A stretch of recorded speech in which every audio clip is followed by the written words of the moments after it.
Because my parents say are working very hard to pay my tuition fees and the living expenses.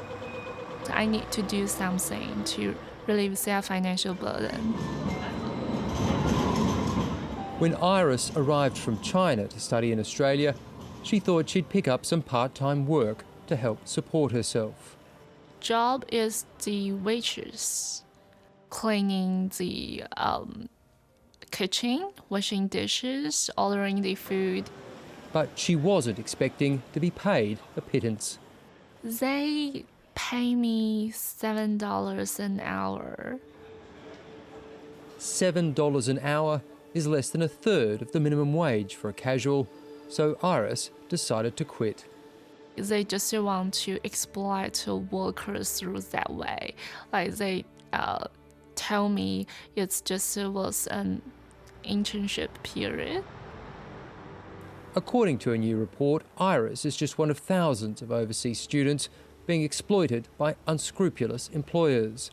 The report, a joint effort by the University of New South Wales and UTS, has found wage theft is endemic amongst international students whose visas allow them to work up to 40 hours a fortnight. Unfortunately, cases like Iris are common. International students accept the underpayment because that's the job that's available to them, and they are reluctant to come forward. 6,000 students were surveyed. Half reported they were paid less than the minimum wage. More than a quarter said they were paid $12 an hour or less. Students from China were the worst off. More than half said they were grossly underpaid.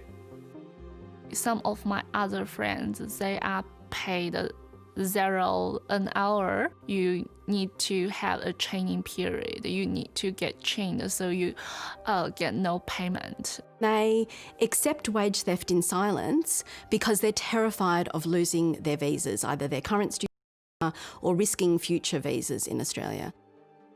Brazilians make up the third highest number of foreign students in Australia. Many contacted by 730 said they were too afraid to speak publicly, but others are just sick of being taken advantage of, like Deborah, who worked in retail. Our shifts stopped on March, and since then they owe me and from our two girls $1,000 each one. Some foreign students reported they've been subject to harassment from bosses or managers, like Paula, also from Brazil. He was also asking me for kisses and about my underwear. He said things like he was important and he has connections. He threatened me twice or 3 times to call immigration.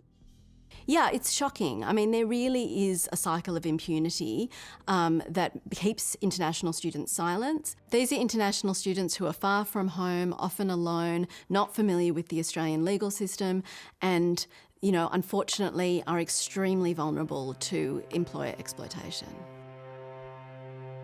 Some students 730 spoke to eventually recovered wages they were owed if they persisted with complaints.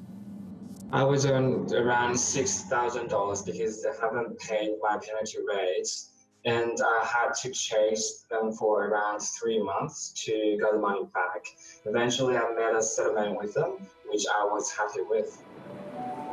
But engineering student Jin wasn't so lucky. When she tried to claim 3 years' worth of penalty rates she claims were owed by her employer. Around $10,000. The company owes you $10,000? Yes, $10,000.